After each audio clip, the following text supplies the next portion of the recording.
Hello everyone, আসসালামু আলাইকুম ওয়া রাহমাতুল্লাহি ওয়া বারাকাতুহু। সবাই কেমন আছেন? আশা করি সবাই ভালো আছেন। আচ্ছা, ইংরেজিতে কোনো কিছু ঘটবে, হবে যদি বলা হয় সেটা কোন টেন্স? তাহলে আমরা এক কথায় বলবো সেটা ফিউচার টেন্স। আজকের এই ভিডিওর মাধ্যমে আমরা ফিউচার টেন্স সম্পর্কে জানবো। ফিউচার টেন্স কাকে বলে? ফিউচার টেন্স কত প্রকার? এবং প্রত্যেকটি প্রকার ভেদের সংজ্ঞা সহ বাংলা সিলেবাস উপায় স্ট্রাকচার এবং উদাহরণ সম্পর্কে আমরা এই ভিডিওর মাধ্যমে আলোচনা করব। আজকে ভিডিওটি টেন্সের উপর চতুর্থ ক্লাস। আমরা পূর্বে আরো 3টি ক্লাস নিয়েছিলাম টেন্সের উপর।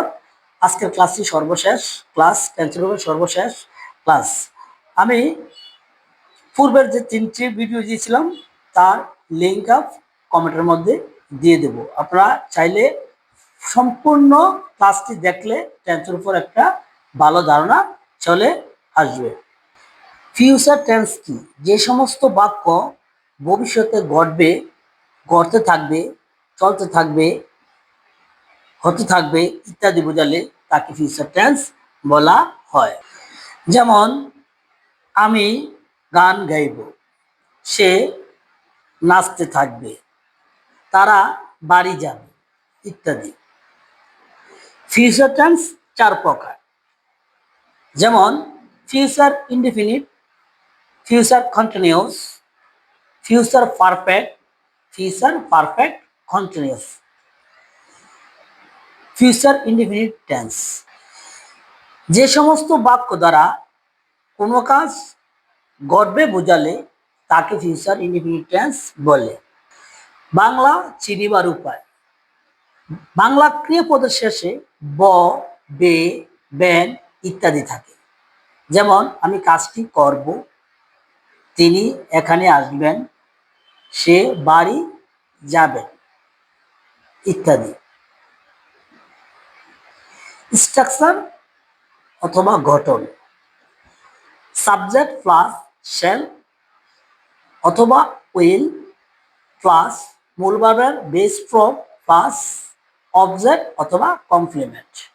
একটা কথা বলে রাখি, শ্যাল এখন প্রায় বিলুপ্ত পথে, এটা ব্যবহারে হয় না। বলতে গেলে এটা ব্যবহার হয় না।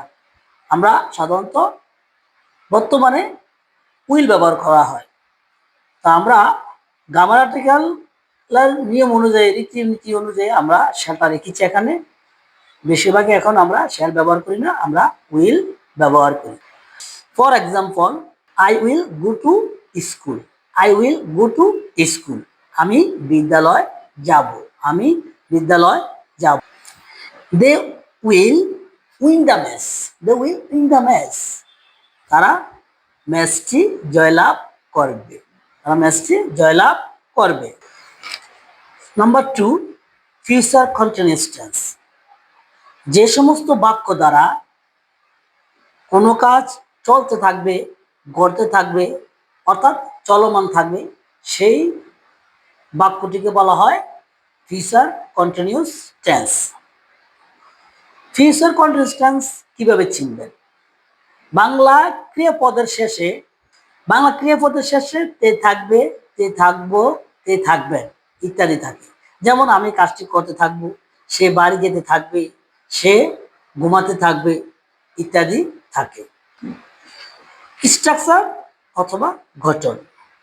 সাবজেক্ট প্লাস শ্যাল বি অথবা উইল বি প্লাস মূল ভার্বের সাথে আইএনজি প্লাস অবজেক্ট অথবা কমপ্লিমেন্ট। মূল ভার্ব বলতে বেস ফর্মের সাথে আইএনজি। আমরা পূর্বে বলেছিলাম যে যত কন্টিনিউয়াস আছে সকল কন্টিনিউয়াসের সাথে মূল ভার্বের বেস ফর্মের সাথে আইএনজি যুক্ত হবে। For example, I will be reading a book. I will be reading a book. আমি বই পড়তে থাকবো। She will be cooking dinner. সে রাতের খাবার রান্না করতে থাকবে। She will be cooking dinner. Number 3, future perfect tense. যে সমস্ত বাক্য দ্বারা ভবিষ্যতে কোনো নির্দিষ্ট সময় ধরে কোনো কাজ সম্পন্ন হয়ে যাবে বুঝালে তাকে ফিউচার পারফেক্ট টেন্স বলে। অর্থাৎ ভবিষ্যতে কোনো কাজ নির্দিষ্ট সময় ধরে কি কাজ সম্পন্ন হয়ে যাবে, বুঝালে সেটা হবে কি ফিউচার পারফেক্ট টেন্স। বাংলা চিনিবার উপায়, বাংলা ক্রিয়াপদ শেষে ইয়া থাকবো, ইয়া থাকবে, ইয়া থাকবে ইত্যাদি। যেমন আমি কাজটি করিয়া থাকবো, সে বাড়ি গিয়ে থাকবে, তারা এসে থাকবে ইত্যাদি বোঝাবে। স্ট্রাকচার অথবা গঠন, সাবজেক্ট প্লাস শ্যাল হ্যাভ অথবা উইল হ্যাভ প্লাস মূল ভার্বের পাস্ট পার্টিসিপল অর্থাৎ ভার্ব 3 প্লাস অবজেক্ট অথবা complement. For example, he will have done the work, সে কাজটি করে থাকবে। They will have gone to home, they will have gone to home, সে বাড়ি গিয়ে থাকবে, সে বাড়ি গিয়ে থাকবে। Number 4, future perfect continuous tense, যে সমস্ত বাক্য দ্বারা ভবিষ্যতে কোনো কাজ নির্দিষ্ট সময় ধরে চলতে থাকবে বোঝালে তাকে ফিউচার পারফেক্ট কন্টিনিউয়াস টেন্স বলে, তাকে ফিউচার পারফেক্ট কন্টিনিউয়াস টেন্স বলে। বাংলা চিনিবার উপায়, বাংলা ক্রিয়াপদের শেষে তে থাকবে, তে থাকবো, তে থাকবেন প্লাস সময় উল্লেখ থাকবে।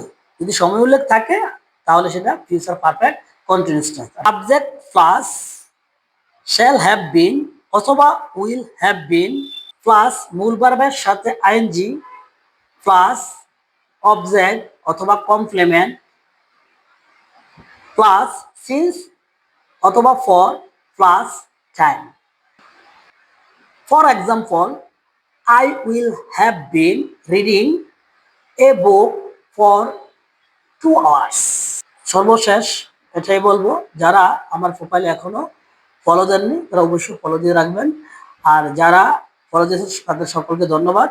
তারা অবশ্যই আমার ভিডিওটা লাইক কমেন্ট দিয়ে পাশে থাকবেন এবং শেয়ার করে আপনার বন্ধু বান্ধবের কাছে পৌঁছে দিবেন এবং নিজে শিখবেন, অন্যকে শেখার সুযোগ করে দিবেন।